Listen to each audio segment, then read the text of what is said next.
अस्सलाम वालेकुम। Chapter number 2 में इंपॉर्टेंट शॉर्ट क्वेश्चन को डिस्कस कर रहे हैं। प्रीवियस लेक्चर में 2 पार्ट बना चुके हैं। आज थर्ड पार्ट में सॉल्वेंट एक्सट्रैक्शन को डिस्कस करेंगे। तो सॉल्वेंट एक्सट्रैक्शन में से अगर बेसिकली देखा जाए तो 4 शॉर्ट क्वेश्चन जो कि काफ़ी दफ़ा पूछे जा चुके हैं। एक तो सॉल्वेंट एक्सट्रैक्शन की डेफिनेशन है, एग्जाम्पल देखेंगे। इसके बाद 3 शॉर्ट क्वेश्चन हो रहा है। वो कौन कौन से शॉर्ट क्वेश्चन हैं, उनके स्टेटमेंट क्या है, उनका आंसर कैसे लिखेंगे, वो सारी चीज़ें यहाँ पर डिस्कस करने वाले हैं। First of all, what is solvent extraction. आप वर्ड पे गौर करोगे, सॉल्वेंट एक्सट्रैक्शन। देखो, सॉल्वेंट आपको मतलब पता है कि एक ऐसी शय है जो किसी भी चीज को अपने अंदर हल करने के लिए इस्तेमाल की जाए, उसको सॉल्वेंट कहते हैं। एक्सट्रैक्शन वर्ड का मतलब होता है निकालना। क्या मतलब है इसका? निकालना मतलब सॉल्वेंट का इस्तेमाल करके किसी चीज में से किसी चीज को सेपरेट आउट करना। इस प्रोसेस को सॉल्वेंट एक्सट्रैक्शन कहेंगे। इस प्रोसेस को क्या कहेंगे? Solvent extraction. मैं सॉल्वेंट का इस्तेमाल करके मतलब पानी वगैरह का इस्तेमाल करके किसी चीज को निकालने के अमल को सॉल्वेंट एक्सट्रैक्शन कहते हैं। मैं आपको सिंपल सी एग्जांपल देता हूं। आप घर में भी ये एग्जांपल करते हैं। आप एक कप लें, इसमें गर्म पानी डाल दें, और जो पानी है ये हमारे पास क्या होगा? सॉल्वेंट। इसमें ना टी पैक लेके वो डाल दें। अब जो पानी है उस टी पैक में से टी को बाहर की तरफ एक्सट्रैक्ट कर लेता है। ये सबसे सिंपलेस्ट एग्जांपल है सॉल्वेंट एक्सट्रैक्शन की, जो कि हमारी नॉर्मल जिंदगी में इस्तेमाल हो रही है। जो कहाँ पे इस्तेमाल हो रही है? नॉर्मल जिंदगी में इस्तेमाल हो रही है। तो इससे ऑनवर्ड चलते हैं। सॉल्वेंट एक्सट्रैक्शन प्रॉपरली टेक्निक देखी जाए तो इसको करते क्यों है, कैसे की जाती है, वो सारी की सारी चीज़ें आज हम इस लेक्चर में डिस्कस करेंगे। तो first of all, solvent extraction करने के लिए किन किन चीज़ों का होना ज़रूरी है और कैसे की जाती है, ज़रा गौर कीजिएगा। हमारे पास सबसे पहले नंबर पे इस तरह की एक एक्सट्रैक्शन फनल होती है। इस तरह की हमारे पास क्या होती है? एक एक्सट्रैक्शन फनल होती है। इसको कहते हैं, ये हमारे पास एक्सट्रैक्शन फनल है। ये क्या हमारे पास? एक्सट्रैक्शन फनल है। ठीक है। अब इसमें आपको एग्जामिनर देगा एक सॉल्यूशन। क्या देगा? एक सॉल्यूशन देगा। अब आपको पता है ये जो सॉल्यूशन होता है उसमें 2 कंपोनेंट होते हैं। कोई भी सॉल्यूशन ले लो, उसमें 2 कंपोनेंट होते हैं। देखो, हमारे पास ये ग्रीन वाला है और कुछ ब्लैक वाला है। सही। इसमें एक सॉल्यूट होता है और एक हमारे पास होता है सॉल्वेंट। एग्जामिनर आपसे ये कहेगा कि इस सॉल्यूट को जो सॉल्यूशन के अंदर मौजूद है इसको सेपरेट आउट करके दो। इसको सेपरेट आउट करके दो, निकाल के दो। देखो, हम ऐसे तो नहीं निकाल सकते कि जिस तरह नमक डाल दो पानी के अंदर तो आपको जो वहाँ से निकाल लेंगे, तो वहाँ से तो फिर भी वो आप एवेपोरेट करवा के निकाल लोगे। सही है। कोई इस तरह की चीज़ें दे दे जो अगर आप उसको बॉयल करो, दोनों के दोनों बॉयल हो जाएं। ठीक है। तो वहाँ से आप सेपरेट आउट नहीं कर सकते। आपने करना क्या? इस सोल्यूशन को लेना है, इस सोल्यूशन को इस सेपरेटिंग फनल के अंदर डाल देना है। इस सेपरेटिंग फनल के अंदर डाल देना है। अब इसमें जो ब्लैक वाला है ये हमारे पास सॉल्वेंट है। ये क्या हमारे पास? सॉल्वेंट है। अब इसके अंदर जो ग्रीन वाला है ये हमारे पास स्टार बना रहा हूं इस तरह, ये हमारे पास सॉल्यूट के पार्टिकल समझो। 1 2 3 4 5 6 7 8 बना लेते हैं। ये हमारे पास सॉल्यूट के पार्टिकल्स है। ठीक है। अब मैंने क्या किया, इसके अंदर अब देखो सॉल्वेंट एक्सट्रैक्शन है। मैंने इस सॉल्यूट को यहां से निकालना है किसी सॉल्वेंट का इस्तेमाल करके। किसी सॉल्वेंट का इस्तेमाल करके मैं यहां से सॉल्यूट को निकालूंगा। ये जो सॉल्यूट इसके अंदर जो स्टार स्टार से हमने बनाए हुए हैं, ये हमारे पास है सॉल्यूट। ये क्या हमारे पास है? सॉल्यूट है। अब मैं क्या करूंगा कि एक्सटर्नली बाहर से एक सॉल्वेंट इसके अंदर डालूंगा। इस सॉल्वेंट में 2 बातें होनी चाहिए। पहले नंबर पे ये वाला जो ऊपर सॉल्वेंट डाला, ये सॉल्वेंट नंबर 1 कह लो, ये हमारे पास होगा सॉल्वेंट जो हमने खुद ऊपर से डाला है। ये जो सॉल्वेंट हम ऊपर से डालेंगे, इस सॉल्वेंट के अंदर 2 बातें होनी चाहिए। पहले नंबर पे ये जो सॉल्यूट है ये इसके अंदर ज्यादा हल होना चाहिए। ये इसके अंदर ज्यादा हल होना चाहिए। चलो जी, आपका सॉल्यूट ऊपर चला गया, यहां पे कुछ ना कुछ फिर भी रह जाएगा।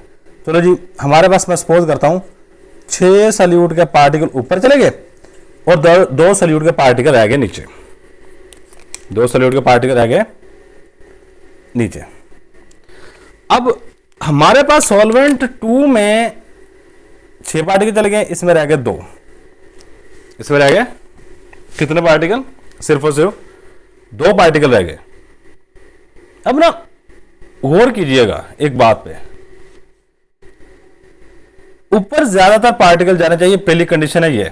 और सेकंड नंबर पे कंडीशन ये होनी चाहिए, जो ऊपर से आपने एक सॉल्वेंट ऐड किया है उस सॉल्वेंट के अंदर ये नीचे वाला सोल्यूशन हल नहीं होना चाहिए, मतलब वो ऊपर ही रहे। जिस तरह पानी के अंदर आप तेल डाल दो सरसों का, वो ऊपर ही रहता है, वो नीचे वाले के अंदर हल नहीं होता। सेम काम यहाँ पे होना चाहिए, उसको ऊपर वाले के अंदर हल नहीं होना चाहिए। ये मोस्ट इंपोर्टेंट बात, 2 बातें कही। सॉल्यूट जो जिसको हमने सेपरेट आउट करना है वो ऊपर वाले में ज्यादा जाना चाहिए, नीचे वाले में कम रहना चाहिए। ठीक हो गया। और सेकंड नंबर पे जो कि मोस्ट इंपोर्टेंट बात है वो है दोनों के दोनों जो सॉल्वेंट हमने ऐड किया है वो सॉल्वेंट नीचे वाले में हल नहीं होना चाहिए, वो नीचे वाले में हल नहीं होना चाहिए। और ये वाली टेक्निक जिसमें हमने सॉल्वेंट का इस्तेमाल करके सॉल्यूट को यहाँ से निकाला है, इस टेक्निक को सॉल्वेंट एक्सट्रैक्शन कहते हैं। क्या कहते हैं? Solvent extraction. अब इसकी अगर डेफिनेशन करूं तो ये सिंपल सी डेफिनेशन, द प्रोसेस, ये वो तरीकाकार है, द प्रोसेस इन विच, जिसमें हम क्या करते हैं, इन विच आ सॉल्यूट, एक सॉल्यूट को क्या कहते हैं, आ सॉल्यूट इज एक्सट्रैक्टेड, निकालते हैं। देखो नीचे से हमने क्या किया, ऊपर कर लिया, extracted by adding a solvent, एक सॉल्वेंट को डालकर, इन विच, जिसमें, इन विच, जो नीचे वाला सॉल्यूट है, जो आपने ऊपर से सॉल्वेंट डालना है उसके अंदर नीचे वाला सॉल्यूट ज्यादा हल होना चाहिए। In which the solute is more, the solute is more soluble and the added solvent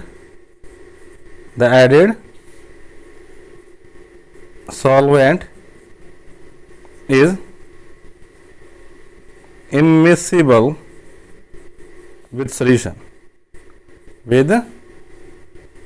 जो नीचे वाला सोल्यूशन है, आपका जो एडिड सॉल्वेंट है, जो आपने सॉल्वेंट ऐड किया है, उसको हल नहीं होना चाहिए। सही, इस प्रोसेस को नाम दे रहे होते, इज कॉल्ड सॉल्वेंट एक्सट्रैक्शन। क्या कह रहे होते इसको? Solvent extraction. अगर मैं इस प्रोसेस की एग्जांपल की बात करूं तो इसकी सबसे बेस्ट एग्जांपल, जो कि हम ऊपर से सॉल्वेंट ऐड करके किसी भी सॉल्यूट को ऐड निकाल रहे होते हैं, एक्सट्रैक्ट कर रहे होते हैं, इसकी सबसे बेस्ट एग्जांपल है ईथर एक्सट्रैक्शन। क्या है हमारे पास? Ether extraction. ले जी, ये हमारे पास आ गया ईथर एक्सट्रैक्शन। अब नेक्स्ट पे आ जाओ।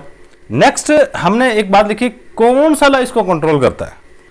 सही है, जो लॉ इसको कंट्रोल करता है, अगर मैं उस लॉ की बात करूं तो वो है distribution law.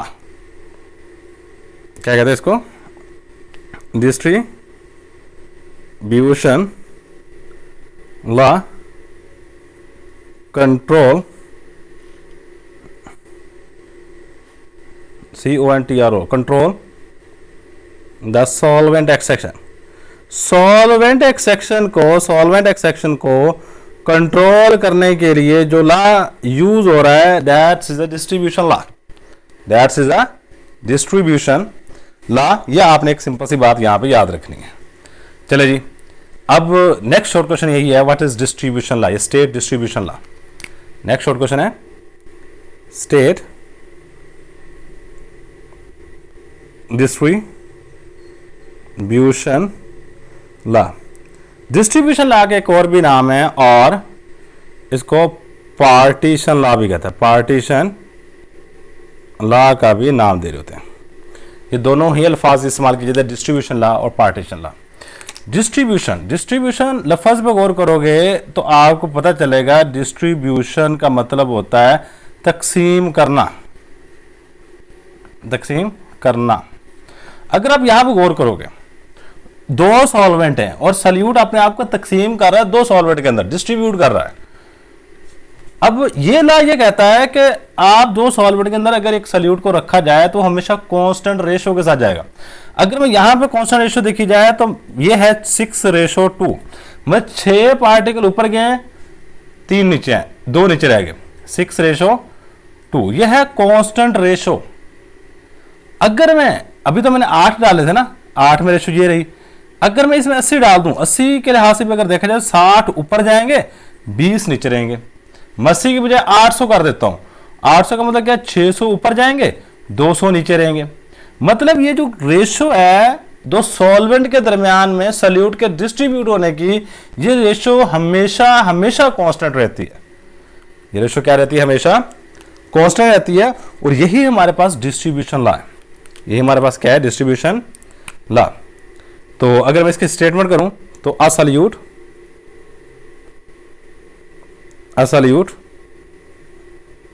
distribute itself between two immiscible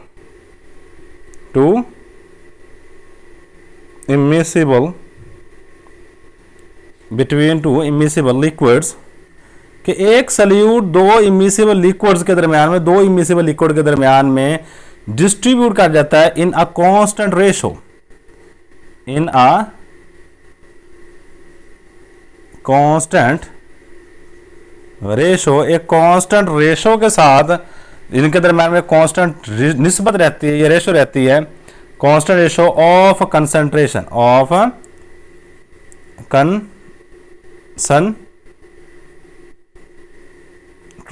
concentration मिकदार कहते हैं, एक मखसूस मिकदार के दरमियान में रेशो रहती है, सही है। और आगे एक छोटी सी बात, इंडिपेंडेंट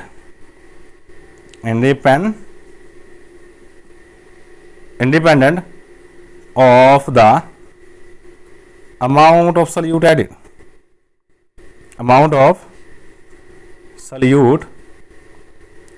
एडेड, और ये डिपेंड ही नहीं करती इस चीज पे कि कितनी मिकदार में आपने इसमें सल्यूट ऐड किया। मतलब आपने 8 ग्राम डाला है, 80 ग्राम डाला है, 800 ग्राम डाला है, कितने ग्राम डाला है इस पे डिपेंड नहीं करेगी, सही है।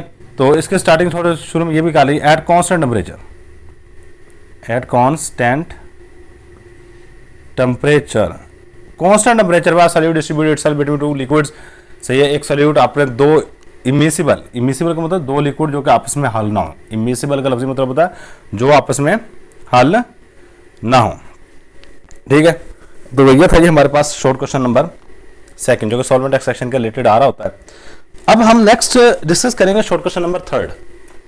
क्या डिस्कस करेंगे, शॉर्ट क्वेश्चन नंबर 3। तो मैं यहाँ पे नीचे ही इसका शॉर्ट क्वेश्चन नंबर 3 भी लिख लेता हूँ। शॉर्ट क्वेश्चन नंबर 3 आता है, what is distribution coefficient, what is distribution coefficient. Distribution coefficient क्या है और टू विच टेक्निक, किस टेक्निक को, to which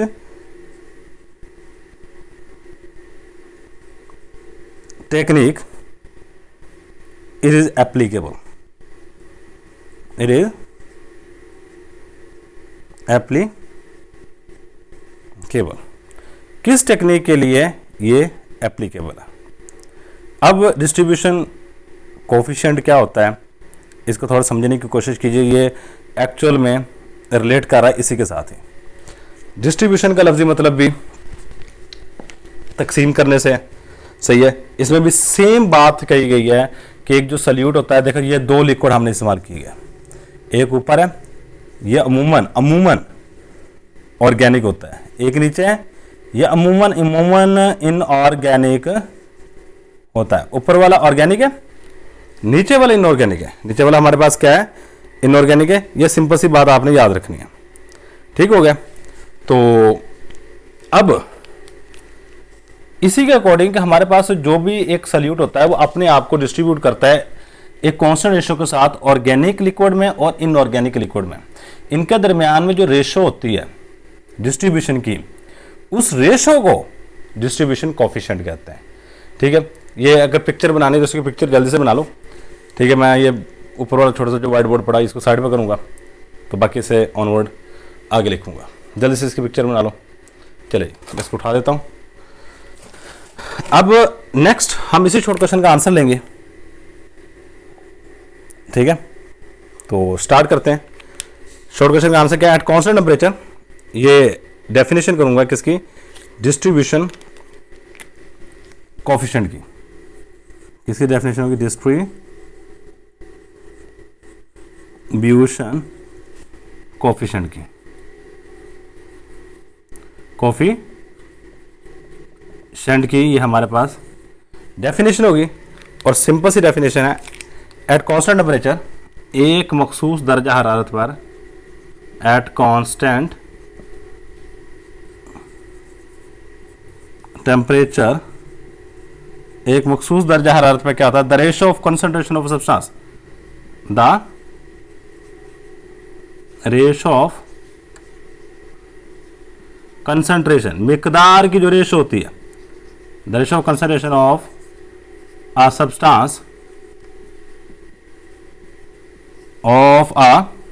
substance into liquid, into immiscible liquid।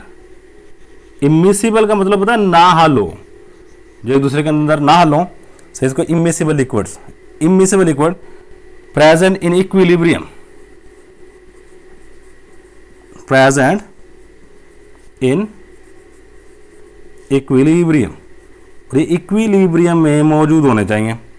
Present in equilibrium with each other, with each other. जिस तरह कि मैंने आपको पहले थोड़ी देर पहले एग्जांपल दी हुई है, उसमें जो इक्विलिब्रियम आ रहा है वो 6:2 पे, मतलब 6 ऊपर 2 नीचे, ये हमारे पास इक्विलिब्रियम आया, सही है। इन दो इक्विलिब्रियम के दरमियान जो रेशो है, कि जो एक सल्यूट है वो दो लिक्विड के दरमियान किस तरह डिस्ट्रीब्यूट हो रहा है, इसको हम डिस्ट्रीब्यूशन कोफिशिएंट कहते हैं। अगर मैं इसको डिनोट करने के लिए हम के का इस्तेमाल करते हैं, रिप्रेजेंटेशन कर लो, सही है, रिप्रेजेंटेशन, जाहिर कैसे करते हैं इसको रिप्रेजेंट करने के लिए के का इस्तेमाल करते हैं, कैपिटल के, सही है। नेक्स्ट हमारे पास आ जाएगा इसका फार्मूला। नेक्स्ट क्या आएगा हमारे पास? इसका फॉर्मूला आएगा। फार्मूला बिल्कुल सिंपल सा है, क्या है जी? K is equal to concentration of substance in organic phase, concentration of substance in organic phase, in organic phase. और नीचे वाली चीज साइड में, concentration of substance in aqueous phase, पानी के अंदर कितनी मिकदार, एक्वस फेज मतलब एक्वस जो होता है वो इनऑर्गेनिक के ऊपर ऑर्गेनिक कितनी कितनी मिकदार में, कोई चीज ऑर्गेनिक फेज में कितनी मिकदार में, इनऑर्गेनिक फेज में, सही है। इन दोनों के दरमियान में जो रेशो होती है वो होती है डिस्ट्रीब्यूशन कोफिशिएंट। अब अगले वाली जो बात है कि to which technique it is applicable, कौन सी टेक्निक के लिए ये एप्लीकेबल है। अगर मैं एप्लीकेबल की बात करूं, एप्लीकेबल की बात करूं तो ये हमारे पास दो टेक्निक है। एक तो है हमारे पास सॉल्वेंट एक्सट्रैक्शन, इसके लिए एप्लीकेबल है। किसके लिए? सॉल्वेंट एक्सट्रैक्शन के लिए एप्लीकेबल है। और सेकंड नंबर पे यही शय एप्लीकेबल है पार्टीशन क्रोमेटोग्राफी के लिए, पार्टीशन क्रोमेटोग्राफी। और अगली टेक्निक जिसको हमने यहाँ पर डिस्कस करना है वो क्रोमेटोग्राफी है। अगली टेक्निक जो कि हम यहाँ पर डिस्कस करेंगे वो कौन सी है? क्रोमेटोग्राफी। ठीक हो गया। नेक्स्ट शॉर्ट क्वेश्चन, और ये वाला शॉर्ट क्वेश्चन भी पास पेपर में आया हुआ है, लेकिन बहुत ज़्यादा इंपॉर्टेंट की बात करें तो यहाँ सबसे ज़्यादा इंपॉर्टेंट ये वाला है। ये वाला शॉर्ट क्वेश्चन है वेरी वेरी इंपॉर्टेंट, इसको लाजमी कर लीजिएगा। नेक्स्ट शॉर्ट क्वेश्चन है iodine is more soluble in water, I2 is more soluble in water in the presence of Ki, in the presence of potassium iodide. कभी आप इसको discuss करो। देखो यार, देखिए जो आयोडीन है ये अमूमन पानी में हल नहीं होती, इनसॉल्युबल होती है ऑलमोस्ट, सही है। तो पहले मैं यही बात देखूंगा, I2 is insoluble in water, I2 is insoluble in water. लेकिन अगर मैं पोटाशियम आयोडाइड I2 डाल के, देखो पानी है ना, ये पानी है, आपने इसमें I2 डाला, पानी में हल नहीं हुआ। लेकिन अगर इसी पानी में KI भी डाल दूं तो फिर आयोडीन हल हो जाती है, तो फिर आयोडीन क्या हो जाती है, यहां पे हल हो जाती है। तो अब होता क्या है, when potassium iodide is added, जब पोटाशियम आयोडाइड को हम ऐड करते हैं, इसके अंदर डालते हैं, ठीक हो गया, देन द आयोनाइजेशन, जो आयोनाइजेशन है किसकी, ionisation of potassium iodide is given as, तो हम इसकी आयोनाइजेशन कुछ इस तरह लिख सकते हैं कि KI जब आयोनाइज होगा तो ये हमारे पास बनाएगा K+ और I नेगेटिव। ये जो I नेगेटिव होता है ना, ये रिएक्ट करता है, चलो इसके नीचे रिएक्शन लिख लेते हैं, यही I नेगेटिव I2 के साथ रिएक्ट करता है, I नेगेटिव प्लस I2, और ये हमारे पास बना देगा I3 ट्राई आयोडाइड आयन। और ये पानी में देखो, ये पोटाशियम आयोडाइड से आयोडाइड आयन पैदा हुआ, आयोडाइड आयोडीन मॉलिक्यूल के साथ रिएक्ट किया, ट्राई आयोडाइड आयन बना दिया, और ये वाली चीज पानी में हल हो जाती है। सही है।